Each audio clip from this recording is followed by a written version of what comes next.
Ողջույն բոլորին, ես Աշոտ եմ Dreamcar-ից, զբաղվում ենք էլեկտրոմոբիլների ներմուծմամբ։ Այսօր Չոնսինի ամենամյա ավտոշոուին ենք։ Այս շոուն շատ լավ տեղ է պատկերացնելու ընդհանրապես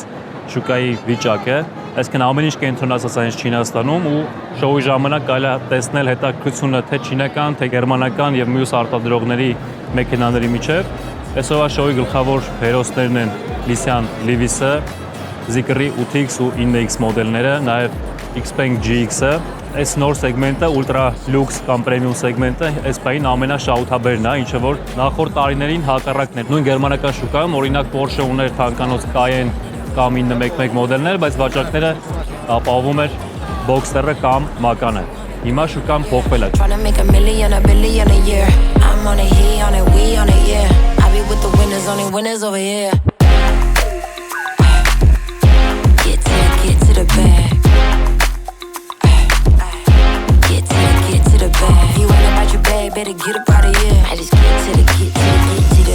Ես վստահ եմ, եթե այս բրենդը ուրիշ անուն ունենար, շատ պահանջված կլիներ ԱՊՀ-ում ու Հայաստանում։ Lynk & Co. Geely-ին պատկանող սուբբրենդն է, Zeekr-ից մի փոքր դասով ավելի ցածր։ Մի քանի օր վարձել է ես մեքենան, հենց Z10 մոդելը 001-ին շատ նման է։ Գին որակ անհավանական մեքենա է։ Շատ ցավոք այս մեքենան թե Չինաստանում, թե ԱՊՀ-ում շատ վատ է վաճառվում, բայց ունի մոդելներ, որոնք ավելի լավ են վաճառվում։ Նույն 900-ը մեծ շքեղ քրոսովերը։ Lynk & Co-ն հայտնի է եղել սպորտային մեքենաներով, ունի լավ մշակված շարժիչի ձայն, մասնակցել է մրցաշարերին։ Ընդհանրապես Geely գրուպի հիմնադիրը շատ է սիրում ավտոսպորտ, ու այդ պատճառով դուք տեսնում եք սպորտային այդ նոտաները բոլոր մեքենաներում։ Zeekr-ի բոլոր մոդելները ունեն թարմացումներ, սա 007 GT-ի նոր երանգն է։ Ընդհանրապես այս ունիվերսալ կամ shooting brake կոչվող թափքը միշտ Եվրոպայում էր պահանջարկ վայելում, հիմա Չինաստանում նոր տրենդ է։ Այս մոդելից հետո միանգամից թողարկվեց Avatar-ի 06T տարբերակը, լավ կառավարվող մեծ բեռնախցիկով սեդան։ Zeekr 8X Hyper տարբերակով 1400 ձիահարուշ զորությամբ, 8X-ը արդեն հասանելի է արտահանման համար մոդիֆիկացված տարբերակով։ Այս երանգը հենց Hyper-ի համար է, հասանելի է Max կամ Ultra կոմպլեկտացիաները 55 կամ 70 կՎտ մարտկոսներով, 8X-ը մրցակցում է BMW X5-ի հետ։ Սրահում օգտագործված են մեծ շատ ծանոթ դետալներ Mercedes-ից, Porsche-ից։ Սա այս մեքենայի միակ թերությունն է անձամբ իմ համար։ Ինչպես գիտեք, Zeekr-ի հանդեպ իմ վերաբերմունքը առանձնահատուկ է, ու այս մեքենան նույնպես բացառություն չի։ Per22 անվայծեր, սպորտային արգելակներ, մեծ տարածք հետևի նստողների համար, մոնիտոր, սպորտային նստատեղեր։ 9X-ը հասանելի է երկու տարբերակով, 25 թվին արտադրված մեքենաները վաճառվում են առանց մոդիֆիկացիայի, արժեքը բավականին զեղչվել անցած տարվա համեմատ։ 26 թվականի դեպքում արդեն գործում է մոդիֆիկացիայի տարբերակը, մոտավորապես տարբերությունը 15-ից 20,000 դոլար։ Թարմացվել է նաև 009, կա դրսի և ներսի նոր երանգներ, սրահը դարձել է 9X-ի նման, ունի պտտվող նստատեղեր, մինչև այսօր լավագույն էլեկտրական մինիվեններից մեկը։ Մանուշակագույն երանգը այս պահին Չինաստանում ամենապահանջվածներից մեկն է, մանուշակագույնը եւ վարդագույնը։ Սա 8X-ի եւս մեկ տարբերակ է։ Հայաստանում քվոտան շուտով կավարտվի։ Հիմիկվա պատվերները հաշվարկում ենք արդեն մաքսոզերծմամբ, բայց ունենք ինֆորմացիա, որ հաջորդ տարի ավելանալու է նաև ավելացված արժեքի հարկը, այնպես որ եթե ուզում եք ձեռք բերել 20% ավելի մատչելի, հիմա լավ ժամանակն է։ Մեր թիմը աշխատում է Հայաստանում, բոլոր կոնտակտային տվյալները վիդեոյի ներքևում են, ինչպես նաև ունենք Telegram-ան ալիք, որտեղ տեղադրում ենք ակտուալ հայտարարությունները։ BYD-ն անցած տարիներին ամենաշատն էր արտահանվում, այս տարի ընտրությունը շատ քիչ է։ Արտահանման թույլտվությունն են մի քանի մեքենաներ, որոնցից մեկը BYD Han-ն է, նախատեսված կոմերցիոն նպատակների համար։ Օրինակ Scilion 06-ը Չինաստանում առկա են DMI տարբերակով մեծ քանակությամբ, որոնք որ առաջներ պետք է վաճառվեն։ Չինաստանի տարածքում տարբեր քաղաքներում կան էլեկտրական տարբերակները, որոնք արտադրված են 26-ին, բայց 25 թվականի մոդելն է, այսինքն 26 թվականի ռեստայլինգը դեռ հասանելի չի վաճառքի համար։ Ներկայացվել է նոր BYD Great Tang-ը, այսինքն Tang L-ի առաջի փորձն է դեպի Ultra Lux, հենց BYD-ի անվանակ, այլ ոչ թե Denza-ի կամ Leopard-ի։ Հնարավոր է ձեռք բերել մոդիֆիկացիայի տարբերակով։ Նոր հետաքրքիր մոդել BYD Scilion 08 մինչև 1000 կիլոմետր հեռարությամբ ամբողջությամբ էլեկտրական, արդեն պրեմիում դասի նույնպես սեդան, Չինաստանում մրցակցելու է Mercedes-ի E-Class-ի հետ, BYD Song Ultra EV, գլխավոր մրցակիցը Scilion 06-ի, ինչպես նախկինում Silaian 07-ը եւ Songel-ն էին մրցակիցներ BYD-ի մոդելային շարքի տարբեր դիզայն պրոյեկտներում։ Հատուկ սարսարանն է, որը ցուցադրում է, որ BYD-ի նոր մեքենաները կարող են լիցքավորվել նույնիսկ -30 աստիճանի պայմաններում։ 10-ից 50% 5 րոպեում, 10-ից 97% 9 րոպեում ու -30 դեպքում ընդամենը ավելանում է 3 րոպե։ Դա հնարավոր է միայն BYD-ի գերեզոր լիցքավորիչներով 1 մեգավատ եւ ավել զորությամբ։ BYD-ն այս պահին աշխարհում առաջատարն է լիցքավորման տեխնոլոգիայով։ Audi-ի նոր բրենդն է նախատեսված հատուկ Չինաստանի շուկայի համար, առանց մեծ հայտնի կլորողակների։ Ներկայացվել է երկու մոդել՝ E5 Sportback-ը եւ E7X crossover-ը։ Չինաց մեքենաներում ամեն ինչ արված է, որպեսզի չինացի սպառողների բավարարի, բայց Չինաստանում մեքենայի վաճառքները շատ քիչ են։ Արժեքը բարձր է եւ չինական շուկայում մրցակցային չի։ Գերմանական մեքենաների վիճակը չինական շուկայում տխուր է։ Mercedes-ը, Audi-ն եւ BMW-ն վերջին ամիսներին ունեն շատ մեծ զեղչեր հենց չինացի սպառողների համար, անտոկոս վարկերով, հատկապես էլեկտրական սեգմենտում գերմանական մեքենաները ընդհանրապես մրցակցային չեն։ Porsche-ն այս անգամ ընդհանրապես տաղավար չունի ավտոշոուում։ Չինաստանի այս մրցակցության պայմաններում արդեն չինական բրենդերն են միմյանց նմանակում։ Օրինակ սա Xiaomi U7 GT-ն է, իսկ սա Voya-ի նոր մոդելն է։ Երբ որ ինչ-որ ֆորմատ աշխատում է եւ լավ է վաճառվում, միանգամից հայտնվում է նրա նմանակը։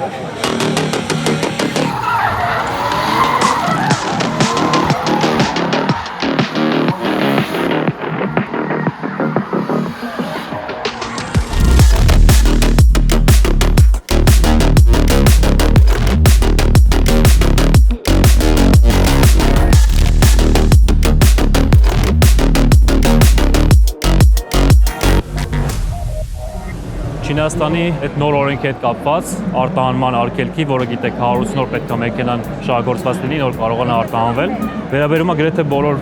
արտադրողներին, բացի Chang'an-ի բրենդերից, այսինքն Chang'an-ը ընկերությունը լիազորել է տարբեր ընկերությունների, կոնկրետ 9 ընկերությունների արտահանել իր մեքենաները։ Այդ ընկերություններից մեկը մեր Johnson-ի գործընկերն է,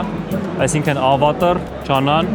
Kyuan, Deepal մեքենաները գրեթե առանց բացառությունների հնարավորություն կա արտահանելու։ Ընդհանրապես վաճառքի համար կա 3 կարգավիճակ մեքենաների։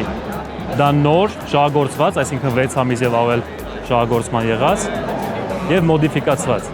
Այսինքն այն բրենդերը, որոնք արգելում են նոր մեքենայի արտահանումը, բայց ուզում են արտահանել, պետք է մոդիֆիկացիա արվի, այսինքն մոդիֆիկացիան դա, այսպես ասած, մեքենան դարձնում են տեխնիկական,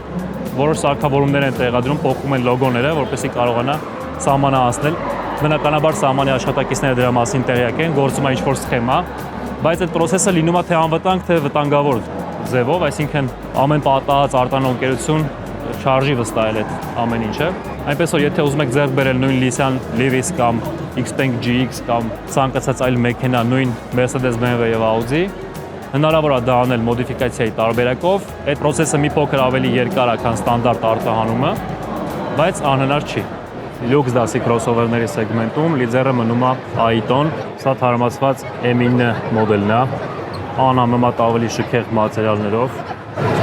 Aiton առաջատար է նաև smart լուծումներով, ավտոպիլոտով, այստեղ օգտագործված է Huawei ADAS վերջին սերնդի համակարգերը։ Aiton-ի մոդելային շարքը արդեն ընդլայնվել է, ներկայացվել է M8-ը, նոր M7-ը եւ M6 ավելի սպորտային արտաքին տեսքով։ Chang'an Group-ի գրեթե բոլոր բրենդերի մեքենաները կարող են արտահանել չնայած Չինաստանի նոր օրենքներին, այդ թվում Avatar-ի բոլոր մեքենաները։ Սա իհարկե կոնցեպտ մեքենա է, բայց հնարավորություն ունենք թե պատվիրելու գործարանից, թե գնելու արկա Avatar 06, 06 Universal, 07, 11,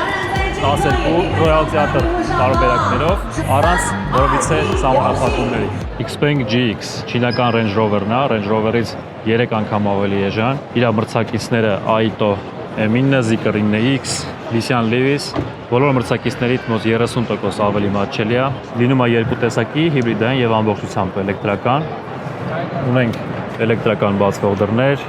շարժական աստիճան, բարձրորակ սրահի մատերիալներ, գեղեցիկ մինիմալիստական սրահ, չի ասի, որ շատ տարբերվող է, բայց միանշանակ բարձր որակի է։ Եվ Xpeng-ը իմ փորձած լավագույն աուդիո համակարգերից մեկը ունի, X-Opera անվանումով։ Chang'an Kyuan կամ Nevo եվրոպական շուկայի համար այս տարի ուղղակի փայլում է նոր մոդելներով, մեկը մեկից ավելի հետաքրքիր ու հագեցված։ Ներկայացնեմ մոդելային շարքը, առաջինը Q05-ն է, ընտանեկան կոմպակտ crossover, իդեալական թե աղջիկների համար, թե ընտանիքների։ Գին որակ հարաբերակցությամբ մրցակցում է BYD Yuan-Up-ի հետ։ Q07-ը ավելի չափերով մեծ պրեմիում դասի crossover, ստեղ արդեն սովորական հիբրիդ է, մաքսազերծվում է նույն բենզինային մեքենաների նման, շատ հագեցված է, մրցակցում է դիպալ S09-ի հետ, մի քիչ ավելի փոքր է չափերով։ A07-ը իդեալական է բիզնես տաքսիի համար, BYD հանից շատ ավելի մատչելի ու հետևաբար ավելի եկամտաբեր է, ունի թե ամբողջությամբ էլեկտրական, թե գեներատորով հիբրիդ տարբերակը։ Ու A06-ը իր գնի մեջ կարծում եմ մրցակից ընդհանրապես չունի, օպցիաներով ու հագեցվածությամբ, եթե նախընտրում եք սեդան, հենց անձնական օգտագործման համար, ևս շատ հետաքրքիր տարբերակ է։ Nissan Leaf, շատ դժվար է նկարահանել, մարդկանց հոսքը շատ մեծ է, սա արդեն L8 տարբերակն է, հասանելի է L8-ը եւ L9-ը, շուտով լինելու է նաև L7 Leaf տարբերակը։ Leaf-ը լինում է նաև սովորական միագույն տարբերակով, սրահի դիզայնը փոփոխվել է, մատերիալները ավելի որակով են, մեքենայում օգտագործված է էլ ավելի հզոր պրոցեսորներ, արտաքինից փոխվել է հետևի լուսացակների դիզայնը, դիմացից գրեթե փոփոխություն չկա, նաև մեքենան ստացել է R22 անվայրեր։ Հիմնական նորությունը ավելի մեծ մարտկոցն է ու ակտիվ պնևմատիկ կախոցը, որի շնորհիվ մեքենան շատ արագ կերպով կարողանում է փոխել ամեն ակի բարձրությունը, արգելքներ հաղթահարելու համար, մեքենայի ընդհանուր կոմֆորտի համար եւ նաեւ անվայրը փոխելու համար։ Մեքենան հասանելի է արտահանման համար մոդիֆիկացված տարբերակով, արժեքը հասնում է մոտ $100,000, հիմնական մրցակիցը Zeekr 9X, Denza N9L, Voya Taishan։ Դիպալի տաղավարը ամենամեծերից է այս շոուին։ Դիպալի մոդելներին արդեն ծանոթ եք, ուզում ներկայացնեմ նոր մոդել, որը որ փոխարինելու է SL03-ին, L06-ը միայն էլեկտրական տարբերակով, դիզայնով բավականին տարբերվում է, ավելի շատ նմանացնում եմ Xpeng-ի Mona-ին։ Դիպալը առասարակ դիզայնի տեսանկյունից իմ ֆավորիտն է դարձել կոնկրետ բյուջետային սեգմենտում, եթե համեմատենք BYD-ի կամ Geely-ի հետ։ Ni hao Shenlan. 我来了。 What is the best Deepal car? Wait for me to think about it. If you are looking for the best electric car, our deep blue L07 is an outstanding choice as the only model under 150,000 CNY fully equipped.